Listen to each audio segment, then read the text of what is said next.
Hi everyone, कैसे आप सब। उम्मीद करती हूँ सब अच्छे होंगे एंड सब अच्छे से अपनी पढ़ाई कर रहे होंगे। तो ये वीडियो उन सभी से फाउंडेशन एस्पिरेंट्स के लिए जो चाहते तो हैं कि वो daily 10 to 12 hours a day पढ़े, बट वो 4 to 5 आवर्स अ डे से ज़्यादा अपनी पढ़ाई नहीं कर पा रहे हैं। देखिए, इसके पीछे रीज़न कुछ भी रह सकता है। सबसे ज़्यादा तो आपको पता होगा कि इसके पीछे क्या रीज़न है, बट फिर भी रीज़न ये हो सकता है कि या तो आप फोकस नहीं अपनी पढ़ाई को लेकर, प्रॉपरली अपनी पढ़ाई नहीं कर रहे हैं, अभी भी ये सोचकर बैठे हैं कि पढ़ाई करने के लिए बहुत टाइम पड़ा है, 1 महीने में पढ़ाई करने बैठेंगे तब अच्छे से पढ़ाई हो जाएगी। तो देखिए, ये भ्रम आप मत पालिए। आपके पास हार्डली 90 डेज बचे हैं और 90 डेज में ज्यादा अच्छे से प्रिपरेशन करने के लिए आपको दिन रात को एक करना पड़ेगा। अगर आपको अच्छा रिजल्ट चाहिए, आपको 200+ मार्क्स चाहिए। बट अगर आपको ये लगता है कि अरे चलो जितना भी पढ़ेंगे 1 महीने में तैयारी करके एग्जाम देकर आ जाएंगे, तो देखिए उसमें आप पास होने के चांसेस आपके बहुत ही कम हो जाते हैं। अगर आप हैंड टू हैंड तैयारी करते हैं ना, तो वो तैयारी आपकी ज्यादा देर तक नहीं रह सकती। आप जो अगर आज पढ़ेंगे कल भूल जाएंगे, और बाकी सब्जेक्ट्स भी तो होंगे आपको, आप एक सब्जेक्ट को टाइम नहीं दे सकते। इसलिए आपको सारों सब्जेक्ट्स को प्रॉपरली टाइम देना पड़ेगा। उसके लिए आपको फोकस होकर अपनी पढ़ाई को करना पड़ेगा। अगर आप daily 10 to 12 hours a day पढ़ना चाहते हैं, तो उसके लिए आपको अपना एक प्रॉपर रूटीन बनाना पड़ेगा सोने और उठने का। अगर आप रात में देर से सोते हैं, आप पढ़ाई भी नहीं कर रहे हैं, तो देखिए आपको अब सीरियस हो जाना चाहिए। आप क्यों नहीं पढ़ पा रहे हैं 10 to 12 आवर्स अ डे? या तो आप एक्स्ट्रा एक्टिविटीज को टाइम दे रहे हैं जो भी आपको नहीं देनी चाहिए, राइट? या फिर आप सोशल मीडिया ज्यादा स्क्रॉल कर रहे हैं, या फिर आप फोकस होकर पढ़ते तो हैं बट आपकी प्रोडक्टिविटी लेवल एकदम जीरो है। इस वजह से आपकी समझ नहीं आता, इस वजह से आप अपने जो स्टडी के आवर्स हैं वो बढ़ा नहीं पा रहे हैं। पढ़ाई करते करते जरूर आप बीच में फोन चलाते होंगे या फिर एक्स्ट्रा एक्टिविटीज करते होंगे, जिसकी वजह से आपको लगता है कि आप 1 घंटा पढ़ने बैठ गए, उसमें से आप 35 मिनट कुछ और कर रहे हैं, 25 मिनट कुछ और कर रहे हैं, और आपको लगता है कि हाँ चलो हमारा 1 घंटा पढ़ाई है जो सीरियस होकर हमने कर लिए। तो देखिए, ऐसा नहीं होता है। अगर आपको 1 घंटा पढ़ना है तो उसके लिए आपको अपनी सारी डिस्ट्रैक्शंस को एक तरफ छोड़ना पड़ेगा, अगर आप सीरियस होकर पढ़ना चाहते हैं। और अगर आप चाहते हैं कि आप 1 घंटा पढ़ने बैठे जिसमें आप पढ़ाई भी कर रहे हैं, जिसमें आप अपना सोशल मीडिया भी चला रहे हैं, जिसमें आप अपना खाना भी खा रहे हैं, जिसमें आप मूवी भी देख रहे हैं, तो देखिए वो पढ़ाई किसी काम की नहीं होती है। अगर आपको प्रॉपर वे में पढ़ाई करनी है तो आपको डिस्ट्रैक्शंस को एक तरफ छोड़ के, सोशल मीडिया एक तरफ छोड़ के, फोन एक तरफ रख के बुक्स पर ध्यान देना होगा। मोस्टली स्टूडेंट्स ये कहते हैं कि हम तो पढ़ते ही फोन से। तो देखिए, आप हर टाइम थोड़ी फोन से पढ़ते होंगे, कोई तो टाइम ऐसा होता होगा कि आप अपनी बुक से रीड करते होंगे बैठ के। लाइक लो है, इको है, उनमें तो रीडिंग की जरूरत होती है ना। कोई तो टाइम ऐसा होगा कि आप फोन से ना पढ़ के बुक को रीड करते होंगे अच्छे से बैठ के। अगर आप 24/7 फोन चला रहे हैं तो आपसे बड़ा बेवकूफ कोई नहीं है। इस टाइम आपको क्या करना चाहिए, अपने माइंड को भी तो रिलैक्स देना है। अगर आप फोन ही चला रहे हैं, कि आप फोन से पढ़ रहे हैं और फिर जो आपका ब्रेक टाइम होता है उसमें भी आप फोन ही चला रहे हैं, तो देखिए ऐसा आपको नहीं करना है। अगर आप अभी तक ऐसा करते आए हैं तो अब से अपने आप को इंप्रूव करना स्टार्ट कर दीजिए। इस वीडियो में डिस्कस करेंगे कुछ पॉइंट्स जो आपको फॉलो करने हैं। फॉलो करना आपका काम है, स्ट्रेटेजी बताना हमारा काम है, लेकिन फॉलो जब आप करेंगे ना तो आप अपने आप में चेंज भी देखेंगे। बट अगर आप सोचते रहेंगे अरे कोई नहीं, हो जाएगा, कल कर लेंगे, परसों कर लेंगे, अगर आप अपने काम को टालते रहेंगे ना तो वो काम टल ही जाएगा, हो नहीं पाएगा। अपने काम को स्किप मत करिए, जितना स्किप करेंगे वो स्किप ही होता रहेगा, उसका कोई पर्टिकुलर डे नहीं आने वाला है। बट अगर आप अपनी विल पावर को स्ट्रॉन्ग कर लेंगे कि हाँ चलो आज से ही मुझे ये काम करना है, अभी से ही करना है, तो वो होके भी रहेगा। आपकी पढ़ाई क्यों नहीं हो पाती? आपके पास पढ़ाई के अलावा काम ही क्या है करने के लिए? आपके घर वाले आपसे काम कराते ही नहीं होंगे, क्योंकि पता है एग्जाम आने वाले हैं और सीए में वैसे भी बहुत टाइम चाहिए होता है, बच्चा पूरे दिन पढ़ता है। तो देखिए, अब आपको ना अपने आप से बहाने नहीं बनाने, बी ऑनेस्ट टू योरसेल्फ। अगर आप अपने आप से बहाने बनाते रहेंगे ना तो एग्जाम में भी फिर टीचर आपसे बहाने बनाएगा आप मार्क्स देने के लिए। तो अगर आपको अच्छे मार्क्स चाहिए, उसके लिए आपको अच्छे से पढ़ाई भी करनी पड़ेगी। अब बात करते हैं उन पॉइंट्स की जो आपको फॉलो करना है। नंबर 1, आपको अपना सोना और उठने का प्रॉपर रूटीन बनाना है। अगर आप रात को लेट स्टडी करते हैं तो आप सुबह को ज्यादा जल्दी नहीं उठेंगे। अगर आप मॉर्निंग स्टडी करना चाहते हैं तो आपको रात को हार्डली 11 बजे तक सो जाना है। नंबर 2 इज आप ब्रह्म मुहूर्त में पढ़ना स्टार्ट करेंगे। 5 से 9 तक की सेटिंग लगाइए, उसमें बहुत कुछ कवर हो जाएगा। अगर आप सीरियस एस्पिरेंट है, 5 से 9 के बीच में आप इतना कुछ पढ़ लेंगे जो आप पूरे दिन में नहीं पढ़ते होंगे, और ये सफिशिएंट भी है, ठीक है ना। जो सीरियस स्टडी करना चाहते हैं 5 से 9 का टाइम उनके लिए बहुत सही टाइम है, ठीक है ना। मॉर्निंग टाइम में आप थोड़ी सब्जेक्ट्स लेकर बैठिए।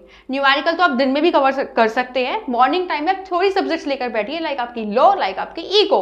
क्योंकि जो लॉ है अगर आप पूरे दिन पढ़ते हैं ना, आपकी तब भी समझ में नहीं आती है, बट अगर आप उसे ब्रह्म मुहूर्त के टाइम पढ़ेंगे, क्योंकि उस लेवल क्या होता है, वाइब्रेशंस बहुत हाई होती है, प्रोडक्टिविटी लेवल बहुत हाई होता है। अगर आप लॉ सुबह के टाइम पढ़ने बैठेंगे तो आपकी समझ में भी आएगा आपने क्या पढ़ा है।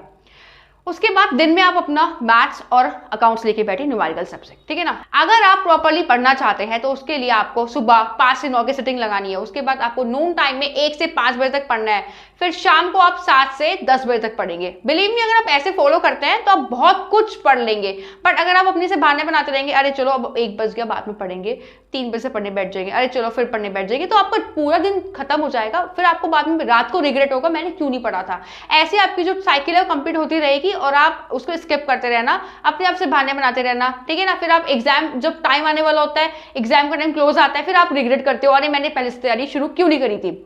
अब भी टाइम में सीरियस हो जाइए, 90 डेज बचे हैं, बहुत कुछ कर सकते हैं दिन रात पढ़ के। नंबर 3 इज, जैसे ही आप सुबह को सो के उठते हैं एकदम पढ़ने मत बैठिए, क्योंकि जब आप सो के उठते हैं आप एक ऐसी पोजीशन पर होते हैं जो रेस्ट की पोजीशन होती है, और जब आप एकदम से पढ़ने बैठ जाएंगे ना, आपके माइंड को रेस्ट नहीं मिलेगा और आपको समझ में भी नहीं आएगा मैंने क्या पढ़ा, सब सर के ऊपर से जाएगा। इसलिए जैसे ही आप सो के उठते हैं 15 मिनट आपको मेडिटेशन करना है। अगर आप 15 मिनट नहीं कर सकते, आप 5 मिनट ही करिए। ऐसा करके तो देखिए आपके माइंड को कितना रिलैक्स फील होगा। उसके बाद पढ़ने बैठिए। फोन नहीं चलाना है। अगर आप सो के उठते एकदम फोन चला लेते हैं, फिर आप फोन में जो कुछ भी देखते हैं ना, उसके ऊपर आपका पूरा जो डे होता है वो डिपेंड होता है। अगर आप सोशल मीडिया स्क्रॉल कर रहे हैं, सेलिब्रिटीज देख रहे हैं, सुबह सुबह आपको व्लॉग्स देख रहे हैं, तो ऐसा ही आपको पूरा डे स्पेंड होता है। आपको पता भी नहीं चलता कि आप फिर ये सोचते हैं इतना फ्रस्ट्रेटेड डे क्यों रहा, क्योंकि आपको पता ही नहीं रहता आपने देखा क्या है। सुबह सुबह उठते ही फोन नहीं देखना चाहिए और रात को सोने से 15 मिनट पहले आपको फोन नहीं देखना चाहिए। ये आपको रूल अपनाना पड़ेगा, और अगर आप ये रूल अभी से अपनाएंगे ना तो अपने आप में आपको जल्दी चेंज दिखेगा। जितना लेट आप अपनाएंगे उतना लेट चेंज आएगा, ठीक है। और फोर्थ ये है कि आपको एक दिन पहले अपनी टू डू लिस्ट तैयार करके रखनी है। सेम डे सेम लिस्ट तैयार नहीं हो सकती, क्योंकि सेम डे सेम थॉट्स नहीं आ सकते। आज कुछ और थॉट आया है, कल कुछ और आएंगे, ठीक है ना। तो डेली की डेली आपको टू डू लिस्ट तैयार करनी है नेक्स्ट डे के लिए। फिर आप उसको नेक्स्ट डे फॉलो भी तो करेंगे। अगर आप पहले दिन टू डू लिस्ट नहीं बनाते हैं, सेम डे बनाते हैं, फिर आप फॉलो कब करेंगे उसे। आप कहेंगे अरे इसका तो टाइम निकल गया, अब ये मैं कल करूंगा। तो इसलिए पहले दिन अपनी टू डू लिस्ट बना के रखें, जिससे कि नेक्स्ट डे आपको रिग्रेट ना हो। आप डेली के टारगेट्स अपने डेली फॉलो करके चले, क्योंकि सीए कोर्स कोई छोटा मोटा कोर्स नहीं है। कह देते हैं कि फाउंडेशन ईजी है, बट अब से वो भी हार्ड हो गया है, क्योंकि इंटरमीडिएट के जो चैप्टर्स है वो इसमें ट्रांसफर कर दिए गए हैं। इसलिए अब आपको सीए में ज्यादा मेहनत की जरूरत पड़ने वाली है। अगर आप सेल्फ स्टडी कर रहे हैं तो आप daily 12 hours a day study करिए। बट अगर आप कोचिंग भी लेते हैं सेल्फ स्टडी के साथ, तो आप 6 आवर्स की सेल्फ स्टडी रखिए। बाकी आपकी जो कोचिंग की आवर्स है 2-3 वो चलेंगे, ठीक है ना। अभी आपको खुद से बहाने नहीं बनाने हैं, अभी आपको बिल्कुल सीरियस होकर पढ़ाई करने की जरूरत है, क्योंकि 90 डेज ही तो रह गए हैं। 90 डेज के लिए आप सोशल मीडिया त्याग सकते हैं। 90 डेज के लिए सोशल मीडिया को बिल्कुल अवॉइड कर दीजिए, डिस्ट्रैक्शंस को निकाल के फेंक दीजिए अपनी लाइफ से। फिर देखना आपको जो रिजल्ट आएगा, अरे वाह चलो सेकंड भी थर्ड भी जितना भी था क्लियर तो हो गया। बट अगर आप अपने आप से बहाने बनाते रहेंगे तो आप फाउंडेशन पर ही अटके रहेंगे, उससे आगे नहीं निकल पाएंगे। इसलिए आपको एफर्ट्स तो डालने पड़ेंगे ना। फिर आपको क्या करना है, नेक्स्ट स्टेप आपका ये होगा, डेली आपको रिविजन करना है। जो भी आप पढ़ते हैं शाम के टाइम आधा या 1 घंटा आपको रिविजन को जरूर देना है, जैसे भी आपको सही लगे। सारे सब्जेक्ट्स डेली नहीं पढ़ने हैं कि ये चारों सब्जेक्ट आप डेली पढ़ रहे हो, ऐसे पॉसिबल नहीं है। एक दिन आप डेली ऐसे कर सकते हैं कि एक न्यूमेरिकल सब्जेक्ट, एक थ्योरी सब्जेक्ट, फिर नेक्स्ट डे 2 सब्जेक्ट कोई और से, कि एक न्यूमेरिकल एक थ्योरी। लाइक आप फर्स्ट डे लेके चल लीजिए law and accounts, second day आप लेके चल लीजिए मैथ्स एंड इको, ठीक है ना। लेकिन मैथ्स एक ऐसा सब्जेक्ट है जो आपको डेली पढ़ना होता है। अगर आप डेली नहीं पढ़ते हैं तो आपकी कंसिस्टेंसी टूट जाती है और आपको समझ में नहीं आता है आपने क्या पढ़ा था। अगर आप आज पढ़ रहे हैं और आप कल का ब्रेक कर देते हैं, फिर परसों लेके बैठते हैं, तो इतने में ही आप भूल जाते हैं कि आपने क्या पढ़ा था। क्योंकि मैथ्स को रटने वाला सब्जेक्ट नहीं होता, प्रैक्टिस वाला होता है। अकाउंट्स एंड मैथ में बहुत प्रैक्टिस चाहिए होती है। राइटिंग प्रैक्टिस आपकी एकदम अच्छी होनी चाहिए, क्योंकि एग्जाम में हाई राइटिंग प्रैक्टिस चलेगी, इधर इट इज लॉ और इट इज इन अकाउंट्स।